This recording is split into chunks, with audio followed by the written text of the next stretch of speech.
Dan Rothenberg and Joe Klosik, two guys trying to figure it out. Not the right wing, not the brosphere. Left of center, with humor and empathy. Hello, welcome to everybody. The Splain. The Splain. The Splain. We're splaining. We're splaining. We're doing our best. You got to dive in. You got to ask stupid questions, especially when you're middle-aged and white. You got to dive in. Thank you for thinking I'm middle-aged. You're welcome. For off the top of my head, okay? You got a stupid question off the top of your head? Sure. Let's hear it. He, him, got it. She, hers, got it. Okay. They, them, got it. Got it.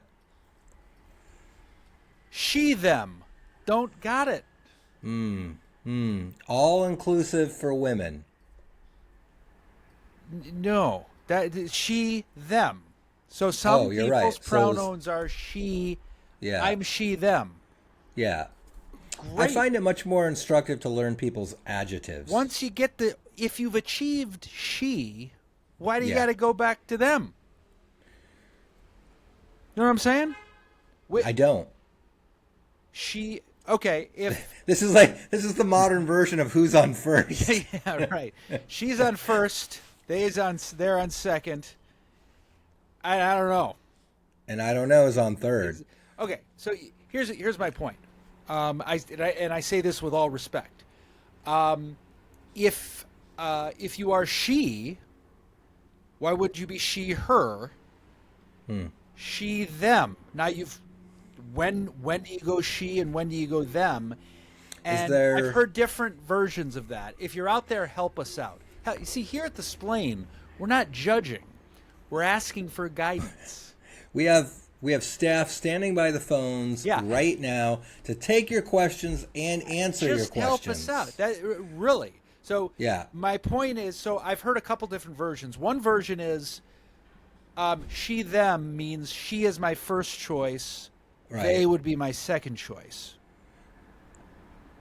Okay. Like there's So okay, so if I'm referring to someone and I'm like, oh, I don't know, they seem like they might be non-binary, how do you even address that person?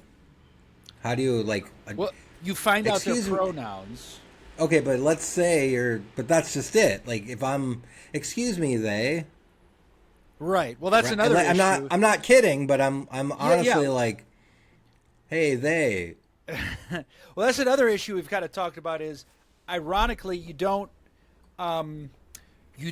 address people with their pronouns. So as enthusiastic as I am at Starbucks, when I see she, her, that barista I was talking about, you're at the Starbucks and I want to be the guy that gets it. I don't get to, in order to address her with her pronouns, I need to talk about her. What if nobody gets it? Mm-hmm. What if this is all just a confusing, crazy conundrum? What if nobody? Oh, I guess I think that would be a little cynical, and the point is to get it, because 95% of it I get. So again, you are now she, her. You are now he, him. You remain he, him. You are they, them. Okay, that's more of a binary thing, more of a non-binary they, them. I'm talking about the mixture of she, them. Now you've got two different paths going. I mean, I guess if I was going to answer to my parents' pronouns, it would be me shithead. Those are the pronouns I grew up with, and I responded to those pretty You want frequently. me to use those? No, I do not. It's very triggering.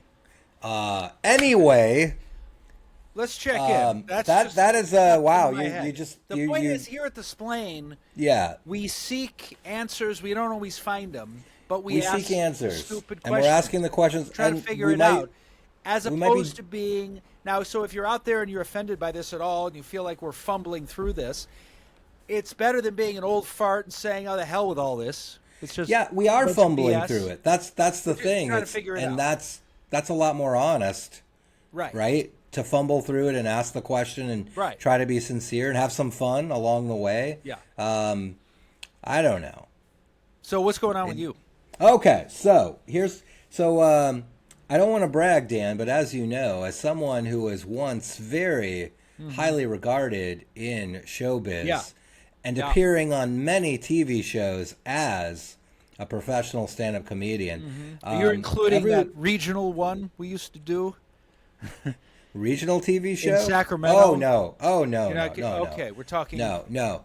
Yes. I appeared on Comedy Central once in 2003. I believe I live was at on Gotham. that show with you. Was I? You were on that show, so I'm kind of shocked. The maybe Splain. Yeah, the Splain has. has deep roots Yeah, in comedy.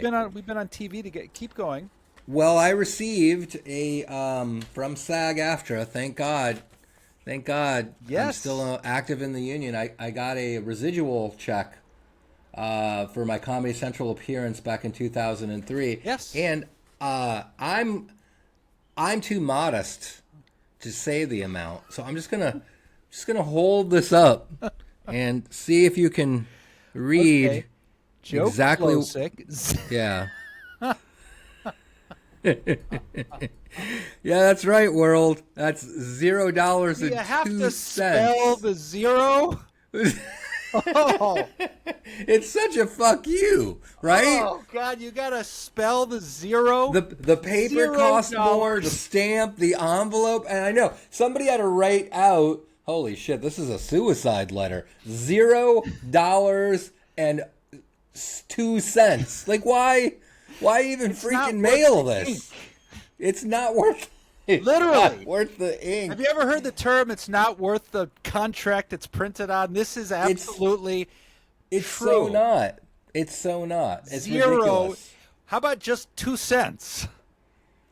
They could have literally put 2 pennies in a cheap envelope with no other explanation, and I would have received it and gone, "Oh, residual payment." That's how I would have taken it. Because I think the last time I got one, like 5 years ago, it was like 5 cents. So I don't know what the union is doing, but I'm losing. I lost 3 pennies, 3 cents over the lifetime of Wow. this contract. Yeah. $0. Frame that. Oh, that's exactly what I'm going to do. I'm exactly going to do that. And episode 208, host Gabriel Iglesias. Yeah, they spell it all out, right? Just like a trip down memory lane. But hey, Just buddy, yeah, look at that. just to make you. SAG-AFTRA. My wife gets a lot of residuals. Yeah, like real residuals. Yeah, well, yeah. I thought they were for not a lot of money. Now, she actually gets into the dollars. She gets into the plus. You don't need to take me down, Dan. Sorry. Okay, We the just damage is got a already done. residual. You could if she could get a check for $1, and she's already winning. She probably, not to brag, which is not, now this is a brag. It wasn't before this moment. Colleen averages probably like $40 Okay, a month. that's a real Yeah, and it's just enough money. So Colleen was in I Love You, Man, the movie. She was in an episode of Monk. She was in a movie called Closing Escrow that was a movie. She was in a movie called Opposite Day that was, starring Colleen Crabtree, Pauly Shore, and Dick Van Patten. You're really dropping some big names there, man. Yeah. So, Pauly Shore. I mean, it was there's enough of a movie Yeah. that there was. You're getting real residuals. Yeah, It's just enough. I'm getting a fuck you that cost them $0. like $20 to put this all together. I'm so sorry, buddy. $0. I know. I got it, and I opened it up, and it was like after just a brutal week of like life kicking me in the nuts. Oh, man. Thinking about comedy stuff, thinking about day job stuff, and I'm like, what? It's a residual check. Oh my God, I wonder how much. Are you kidding me? Yeah. So what you got to do is you got to focus in moments like that. So what Colleen makes just enough money to realize, wow, if you do well, you can make some money. You can make some. No, You make some money. I'm sure we've both In other met words, guys. she was in "I Love You, Man" for. I mean, it was a real role. It was maybe a total of 15 seconds with a speaking role, and she'll get $70. Checks, yeah. I'm like, wow, Paul Rudd is. I mean, that's why Seinfeld is still some money. Yeah, Seinfeld's one of the richest people on the planet because there's always an episode airing somewhere on the planet, and every time he's getting a pretty big cut from that. But I'm not. We know Seinfeld's getting a big cut. Even I'm going to pick a. That's gold, Jerry. That's gold. Like that guy's making a pretty good residual. E. Emmett Walsh. Yeah. Gary Oldman. James Remar. Whatever. Real parts in real movies over the years and years. Oh yeah, yeah. You're making money. None of this, by the way, is making me feel better, but it is good to know. I appreciate that there's people out there making real money. It's not about the money; it's about where the check is coming from. So focus on that. SAG-AFTRA, bro. Yeah. It's coming from L.A. It's coming. That's what I do with my son Charlie. I'll take the residuals check and I'll be like, look who's writing that check. Disney. That's right. Mommy. That's right. That is a check. And mommy is getting Disney money, bro. Disney money. Yeah. Is she a superhero? That's not the point. That's not the point. Can you buy a house? Listen, that's we're gonna get a nice meal. He knows. Tonight. He's 15. He knows now. He knows. He's not stupid. Yeah. But yes, I gotta give you that one. Oh, buddy, can I give you a hug through the camera? It's just like 2 cents. Don't even mail it, man. Don't even mail it. Why are you're making people feel worse, and then the person who's like putting in the envelopes has got to be like, we're not doing good things here. We're not making people feel better. Why do you? But that was still a great memory, and it was still. Do you remember? Because I think I told you this story, but so we're all excited, right, to do it, and to do the show, you have to join SAG-AFTRA, right? And to do the show, you're paid like $1,200, but the dues to join is like $1,200, right? So you and then they give you for appearing. I think they gave us all like $400 or $500, above and beyond. They but gave it's us like some cash. I remember this was live at Gotham Comedy Central. They gave us cash when we got there, which was kind of cool and kind of a mark of I don't know, not a high level gig. Do you know what I mean? It was kind of a balance. It was, I mean, you felt excited. You're gonna end up on TV, and all this. Well, here's the thing that happened to me. So about a year later, I get a check from Comedy Central for $1,200. Saying like, "Hey, we somehow forgot to pay you." Yeah, really? And I was just like, and I'm like, oh, I guess maybe SAG-AFTRA. Like chased him down or did, whatever. And I'm like, great, $1,200 out of nowhere, that's awesome. Right. And then a month after that, I get another letter that said, hey, we need that money back. We shouldn't have paid you. It was a mistake. And I'm like, I'm not sending that money back. That money's gone. Yeah. It's gone. Yeah, it's gone. Yeah. And so I had to get on the phone with someone, and they said, okay, we're going to send you another letter basically saying that eventually if you appear on Comedy Central again, we'll consider that even. Okay. And in the back of my head, I was just like, joke's on you. I'm never getting on Comedy Central again. So it was like such a sad burn. I'm like, look, I'm not getting on there again, but sure. Sad about that. That's the level of, to be at that level of Hollywood where they're nitpicking about pennies. You hear about big time Hollywood of, it's $1,200. I put in my contract $1,200 for my brother's supplements because he's my assistant. Yeah. And you're trying to scrape scrape me for $1,200. That's good for you. Yeah. So you got to keep that money? I got to keep the money. And you just told them, so you called them and said, no, I'm not giving it Yeah, back. and they did send me a letter, and I did have to sign it saying, like, should I appear on Comedy Central, And there, back in the day, yeah, I mean, I was doing okay. Like, I got on Last Comic Standing, and I was still in San Francisco. Oh, yeah. How did that go for you? No, you're really hitting all the sore spots. Did you get on TV? Well, I got on TV. I was on for one episode, all right. And it was a hell of an experience. I mean, we could talk about that a whole show. It was really like behind the scenes glimpse of reality TV. I mean, it was amazing how much of it was staged. It was amazing how much waiting around there is. It's amazing how when you see it on TV, after going through the experience, you just realize, like, none of it is real. It's all, you're just being pushed around and you're having all your emotional buttons pressed. And I can remember, like, they took so excruciating long to announce who the 10 people were that would be moving on. And it was so they could really, like, put a camera on everybody's face and really, It was an interesting experience. I had a great set, and I felt really good about it. The audience was laughing. The two celebrity judges were laughing, and I'm like, hey, I think I got a chance of moving on. Yeah. And then these other people Where that was they'd the set? flown Was it in San Francisco? It was in Cobb's. Yeah, at okay. Cobb's. Okay. So I'm on my home turf, and I'm feeling really good. And there was this other group of comedians that had flown down from Seattle. And as soon as we saw them, I can't remember who else was standing next to me, but we're like, oh, those are the group that's moving on. And we were all like, well, why? Like, look at them. They're all young. They're all attractive. Mm-hmm. Are they funny? Eh. And sure enough, they went up and none of them were funny.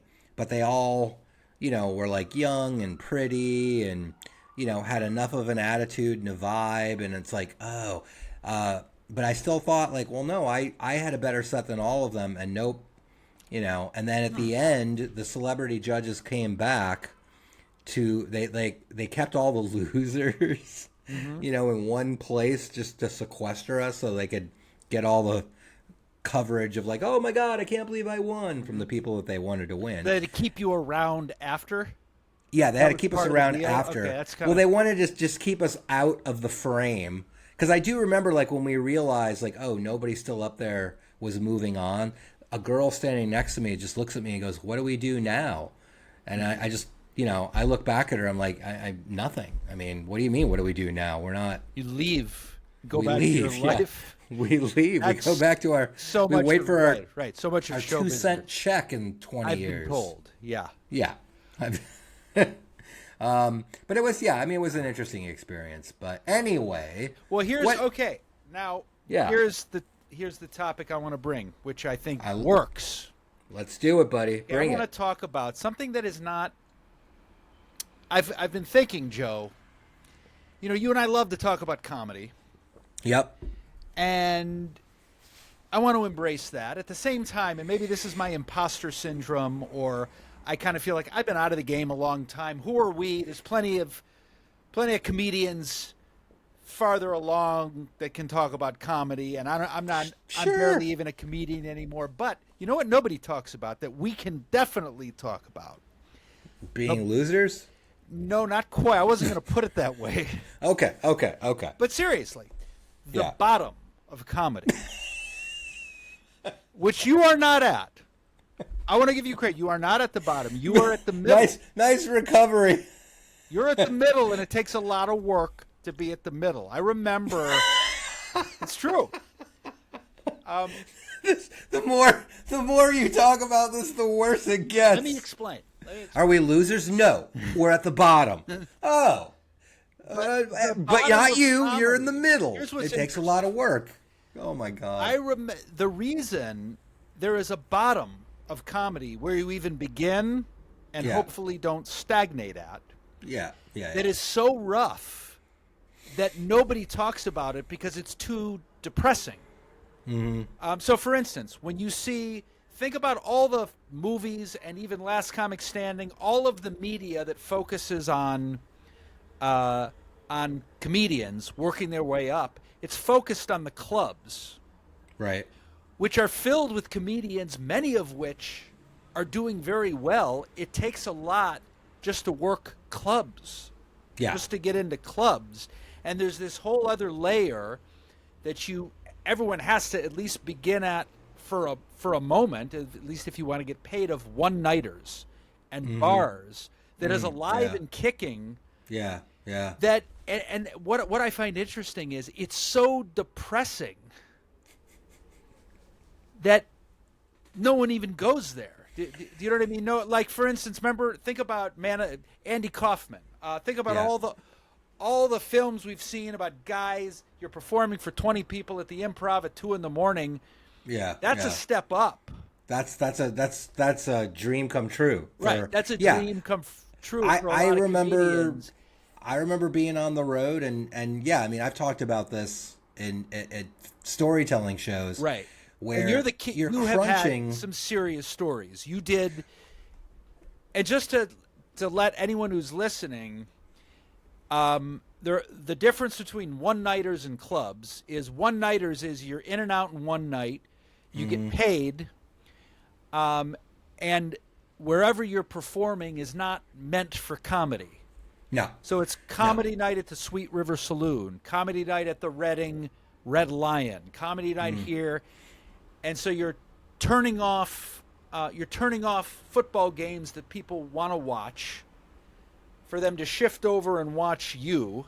It's that bar that Jake LaMotta ends up in at the end of Raging Bull. That would be a nice place. I mean, yeah, I spent a couple of years doing those, and they are brutal. You would have to drive between 200 and 300 miles a day. That's not an exaggeration. For no one's paying your driving. No one's paying. No one's giving you gas money. No one's paying. And this was like all pre-GPS, so you're like on a map. You're stopping to ask directions, and it would not be uncommon for me to be in 3 states in 4 days, right? So I'd have to cross the border into Oregon, and then go up to Washington, then go over to the Panhandle in Idaho and maybe Montana, come back around down to Utah and Nevada, and I would do like the greater Pacific Northwest and literally be in another place that was separated by hundreds of miles every night. And you get there, you do a show, and you get paid half in cash, and then the other half would be sent. All of it is put together in one check and then sent to you at the end of the run. So you get back and you're like, oh my God, that's all, because I would get like I was paid $100 to do 30-minute opening, right? Just a 2-person show. So you were featuring at the time. I mean, they call it featuring, but you're really opening. You're opening for 30 minutes, right? And it was $100, but I get $50 in cash at the end, and that $50 in cash should go like that because 1, you're drinking, 2, you got to put gas in the car, 3, you got to feed yourself. So what would you eat? And I would eat shit. I mean, I was eating like truck stop food. I would, one of the things that this is so sad and pathetic. Oregon has no sales tax. So I used to love doing gigs in Oregon, right? Because the Whopper was $1, and that was $1. $1. So Boom. I would like literally look like, okay, I've got $5. That is 5 meals. That's 5 Whoppers while I'm in Oregon, and that was like the meal. I mean, I was that stupid broke. It was ridiculous. And how did you at the time? How do you get through it? How do you keep your head up? How do you have fun? Did you have fun? Was it a blast? I mean, sometimes, yeah. I mean, look, there were some moments that were spectacular, and yeah. I mean, I can remember being in I was in Wyoming on the far side of Yellowstone Park, and I can't remember what the Red Bluff or Red Bull. It was this ridiculously tiny town, and the whole freaking town comes out because, hey, they do comedy once a month at this shitty bar in the middle of nowhere, and the mayor was there, and and people were like so grateful that you came to tell them jokes, and all I did was make fun of how small and hard it was to get to the place, and they were like, yeah, you're right, it's great, and Right, then so everybody when they wants were to buy you a appreciative. drink. Yeah, Yeah. they were appreciative, right? Yeah. And then other nights, I got beat up a couple of times by local people. I had to get my car jumped a couple of times You because got the beat up? battery had Were you died. drunk? Oh yeah. I got beat up by skinheads in Idaho. I got beat up by some angry Marines once in Montana because they thought I was trying to steal somebody's girl. And I'm just Were like, you? what do you? No, I didn't even know who they were talking. I mean, it's all white people, so they could have beat me up and had a 20% chance that I was the guy, you know.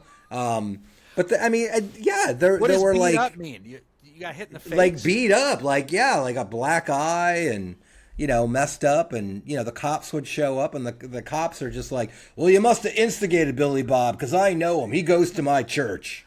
I'm like, yeah, I must have. That's why Billy Bob is laughing over there with his friends, and I have a bloody nose. But sure. Yeah, I mean, there was shit like that was just awful. And then you would encounter some really, racist, homophobic. Like, I remember being on stage at a bar, I think it was Great Falls, Montana. And I'm not going to say the whole thing because I think you'll get the gist. But I was bombing, right? Because I'm, number one, I'm introduced from San Francisco. And instantly there's a chorus of queer, fag, That was AIDS, just automatic. that was just automatic, right? I wonder if that's of I want to course. say, well, that was the 90s, or maybe that's still. Yeah, I mean, I'm sure Some that of those still places happens, haven't but it changed was that much. no, they haven't changed since we killed all the Indians to take it, right? But I remember I was bombing hard. I was really bombing hard, right? And a guy in the audience yells out, "Tell some N-word jokes," and everybody starts laughing. And I'm just like, what the fuck am I doing here? Right? I'm just like, I'm looking down, and there's people. Did he say playing... N-word? No, of course he didn't say N-word, but I'm not going to say it, And I'm looking down, and like 10 feet in front of me, there's people playing foosball, and everyone's just doing shots of Jägermeister, and they're all like miners, like literal miners tunneling under the earth for copper and ore and shit. And I'm up there, talking about science is weird, isn't it? Like, tell us some N-word jokes. That's what they wanted. Wow. Then I introduced the headliner, who was an N-word, and that went over just beautifully. Yeah. Did he That was headline? another. Who was the headliner? No. Oh, I can't even remember his name. Some road hack, that was like, because I mean, here's the thing. You got to remember, like at the end of the 90s, right? If you were headlining those gigs, Yeah. it paid $200, Yeah. and you could put together 5 of those, and then have a couple nights off. And I would be out for like 2 months doing these gigs. So if you owned your own car, if it was a good car, if you lived someplace cheap, if you were a young person that could survive it all, and you were headlining those gigs, you could make some money. You could, yeah. Very, emphasis on the sum. If you but, were, the way I looked at it, and this was always my problem with it, I didn't do as much as you. If you were at the right phase of youth and alcoholism, yeah. It was great. You were living your dream, but that's a tight window. And I was already sober. And yeah. No, it was. I mean, I drank way too much. I mean, I think that's somewhere out there. I crossed the line. That they talk about into. And there was also times I remember. I don't know why. Like I went back to a guy's trailer.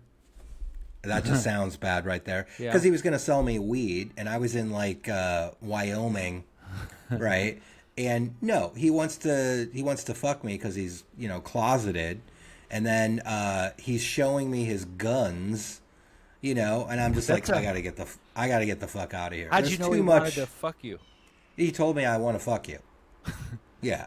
He gets me back to his trailer, and he's just like, hey, I'll sell you the weed, but you want to trade? and I'm like an idiot there for a second. I'm like, well, what would I try? Oh God, no. I'm Wow, gonna you go blink, you with blink your eyes, you're in a world yeah. of prostitution. Oh, Okay. it was like Did you being, feel physically I afraid? felt a Was it? little scared. I Yeah. felt a little scared because he had just shown me all these handguns that were loaded, and Yeah. now, there's like I was pretty drunk, but I felt like there's an insinuation. Like he Right. knew what he was doing in the order that he was doing it. Uh-huh. So it's kind of like, well, fuck, do I got to blow you to leave or are you going to shoot me and Yeah, then fuck yeah. At me? that point, You he's in know? control. He's got the Yeah. guns. He's got the gun, and yeah, in my head, I'm like, and then I'm laughing, and he's like, "Why are you laughing?" And I realize, like, oh fuck, he thinks I'm laughing at him, which is worse. You don't want to. Yeah, you're laughing at a upset the closeted. Yeah, you don't want to do that. But he just, shaming- yeah, and he's like, well, why are you guns. laughing? And I'm Yeah. like, well, I was thinking, like, I think I'd rather you fuck me after you kill me, rather than fuck me and then kill me, because I would have to endure that, and then would come the trauma of being killed. I mean, if you're gonna fuck me, just kill me first. Kill me now. Yeah, yeah, and I was cocky and stupid, but if that had gone just a little bit differently, who knows? Yeah, yeah, and that's you're hitting on what I remember about it is the loneliness and the lack of worth that was put on our lives. Yeah, yeah. Because I remember doing this gig. It might have been in Tahoe, and so right there, if you're listening to this story, ooh, sounds kind of nice. Doing comedy in Tahoe. The reality is, I'm winding down a mountain in a blizzard, trying to get to this place, knowing I got to risk my life because if I don't show up, I get no money. There's no GPS, Nothing. and if you don't show up, you're never gonna get booked by that booker again. Yes. Yeah. No one cares if you're alive or dead. No. There's no union. No one keeping track of you. If I had swerved into a ditch and died, would they have gone looking for me? Maybe. No. No. Do you know who Lori Kilmartin is, right? Yeah. Yeah, so She writes Lori for Conan, Kilmartin. and She writes for Conan. She's got a Sirius XM show reviewing the stand-ups that appeared on Conan. She's toured. Hilarious and awesome. She's hilarious. She is She's the awesome, shit right? in every way. So one of the last one-nighters that we both did, she was headlining. I was opening for her, and we were doing like 2 weeks up through the Pacific Northwest. And it was winter, and it was like one of the worst experiences we both had. It was good that we were there to help each other get through it, but the second day driving, I'm driving her truck, and we go off the road, right? And now we're sliding on ice, and it's like one of those surreal moments where I can see a phone pole coming and the truck is turned sideways, and we're just careening towards it, and you can see what's going to happen. And I just look over at Lori and I just go, hold on. And Lori being Lori, let me see if I can do the face accurately. She just looks back at me and just goes like, duh.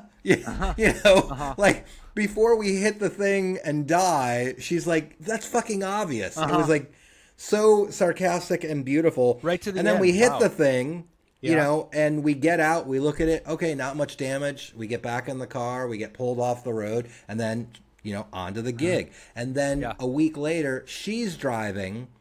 Almost the same thing happens. We skid off the road, right? And if we had just passed a tow truck like 10 minutes earlier, so we knew the tow truck was going to be coming. So if not, again, like this was pre-cell phone. This was pre, we're out there in the middle of nowhere. I remember just, again, you're encountering people heckling just stupid stuff. You're encountering just a mentality that is sad and depressing to actually behold. I mean, we make fun of it, but it's real. It's out there. And then, you're making a little bit of money. And also, you're right. Like, you are in a car. if you're doing it by yourself, you're in the car for 10, 12 hours Yeah, a day. showing up. And then you show up, and then you got to go on stage and be funny. And if it doesn't go well, you're like, fuck. You know, you can't sleep. But then you got to get up at 6 o'clock in the morning anyway, get into the car, drive another 200 miles. In order for it to go well, you got one of two choices. Ideally, you make it a stepping stone and you get what you can out of these gigs and you get the stage time and then you move past it. You move past or it, you yeah. turn into a hack, or you get roadie. Roadie meaning a road comic means you just learn how to work the room, and it's not very artistic. It's managing and telling. I think there's a comic. His first name's Doc. Oh yeah. There's a number of Docs. There's a lot of Docs. I remember. We go to one town. So anyway, it's nice to be here in Poopsville. I've been driving. You guys drive just a little bit differently than everyone else. Roarous applause. Next town. Nice to be here in Pissville. Notice you guys drive just a little bit. Yeah. Same joke. The neighboring town. We just you make passed, fun of it. Yeah, we just passed through your Momsville. Sounds like a venereal disease. We just put the same jokes, the same. Yeah. You're containing a room of idiots. Yeah. But then the problem is that's your act, and you can't shake it. Yeah, I almost went down that path. I remember you telling me. You became aware of it. I became aware of it, but if I had not hit that cow. Weird. But that's what you. So suddenly you're not doing comedy, you're doing idiot. You're doing crowd control, is what you're doing. You're just doing, you're just doing crowd control, and it's all been done before, and there's nothing artistic about it, and you're just there to try and get laid. Like, that was the other, like, you know, I was a young guy, and of course it was like, okay, I'm in a bar, maybe I had a good set. Right. You know, but more often than not, you're also like, this just feels gross and weird, you know? Yeah. I remember a couple of times, like, you know, girls coming up to me where I'm like, you know, right away in my head, I'm like, I have zero interest in this, you know, but they're like, hey, let me buy you a drink. And of course, you know, at that stage, I'm like, yeah, because that's all you got. If you're drinking, all you got. Drink. Yeah. That's the benefit. We don't get dental, medical, any of that. You get drinks. We just get alcohol. Yeah, I mean that's free.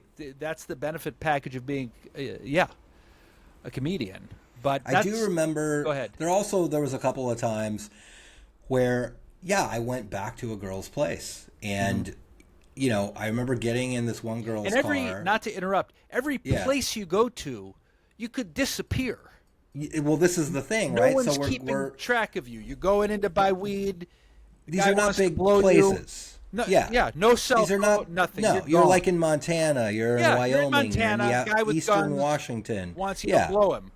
Yeah. So we you know, the towns aren't big, and I'm in the car with her, and we're all laughing and giggling, and then, you know, there's a left turn here, a right turn there. I don't know. I'm not keeping track, but suddenly we're on like a dirt road, and there's no lights, and I'm like, hey, are we close? And she's like, almost. You know, and again, like another 10-minute drive to pitch darkness. We're in a field. We take another turn, and now I'm starting to get nervous. Like, what? How do I even get back? You know, like I don't. You know, and then I'm starting to think, like, why am I going to her place? I had a hotel room. You know, and it just, oh God. So what happened? It was awful. You're not going to tell us? So we get back to her trailer that she shares with her mom. And there's really only one room in the trailer. Oh, right? Yeah. And, you know, we're making out. Hey, you're the victim here. You're the, you know, don't be ashamed. You're the, and I mean, okay, look, I'm not, look, it was a different time. Okay. But here's the thing, where like, I know it is? Where the mom comes out? Yeah. Yeah. she comes out of the and it's not even like, whoa, what are you doing? It's just like, you're late, like that. Like, who is this, your roommate? She's like, hi mom. I'm like, wow, God, why So you're making out with her, and she comes out, and you're late. Yeah. You're supposed to be home an hour ago. And No. suddenly they start getting into it. I'm an adult. It's like, well, you don't act like an adult. And like, I'm 25 years old. You've lost every job. And I'm like, hey, I'm just going to take on off, Where are you going to go? Well, here's the thing. I say, like, hey, I'll just call for a cab. And that stops the fight cold. And they both look at me and laugh. Like, there's no cab that's coming. Yeah, there's no cab. They both look at me like I'm an idiot and laugh. Plus, and then they go back into the fight. You're going to use up that week's salary. Exactly. But I've got to get the fuck out of there because it's so awkward. So I end up just leaving and like walking, sort of like, okay, I'll look for the lights of the city, and I can't find them after like being out there for an hour. And I remember like laying down by a stump on the side of this road, and trying to like, okay, I'm drunk, I'll sleep. Then waking up at like 6 a.m. and I'm shivering and I'm like, what the fuck, Joe? Why? And I'll tell you why, Dan. This is why. All right. I do it for the $0 and 2 cents. That was the old Joe Klosik. Those were the old days. Today, everything's going. Everything's great. Killing it. Some of my checks, I remember you saying, $1. This was always stuck out as me. It's kind of deep and profound. You said that for a while you had a. Hope you don't mind me bringing this up. You had a pattern. Oh no! You'd get to the. You said you would like. You'd get to the hotel. I'm sorry, this is just so. People need to know this. No, maybe they don't. Well, maybe they you don't. can cut this out if you want. I remember you telling me, you were like, I would, back in the day, I would get to the hotel room, break down, and then take a shower and kind of look in the mirror and. Yeah, like, okay, we can do this. We can do that. Yeah, and if it was a bad show, I would drink, right, and then I would sit in the shower and cry, and hopefully get some sleep, and then the alarm would go off, because you had to get up at 6 or 7 in the morning. You could not and drive your shitty car because you had to drive, and that was the other thing. It's like I hope I have enough gas. It was because. It was awful. It was awful. And then I'm in the car with, 9 hours of just either, you had 3 radio choices because you're out in the middle of nowhere. You had like, Mexican papa, papa. You had that music because Mexico apparently invested all their money in a giant antenna, AM. Right? Right. AM, that was it, right? Why? You had Christian talk. Like, today we're going to review Ecclesiastes. Oh, it's my favorite. And all right, there was that, right? Right. And then the third thing, you would have like right-wing conspiracy talk, and it would just be, is Bill Clinton the devil? I have a man coming on now that's going to, and I would go back and forth. And I vividly remember once, like I had the radio on Seek, and I must have been like in western Wyoming, and there is nothing out there. Like I'm on 80.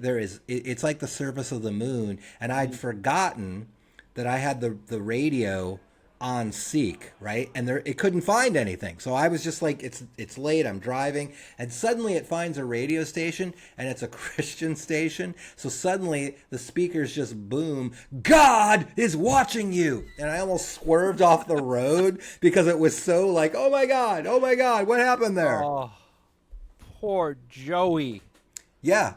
Joe, lonely. I also had this. Okay, here's some serious lonely depression story, right? So once I'm driving, and again, like, I can't be alone with the thoughts in my head, right? I just need some radio. I need something to listen to.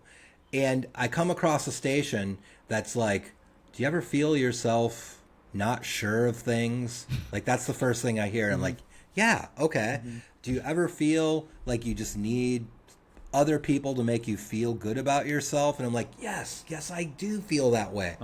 Well, then come to the show tonight, starring comedian Joe Klosik from San Francisco. It was your own show. It was a radio commercial for the Red Lion show, and I'm like, that's not going to fucking help. Oh.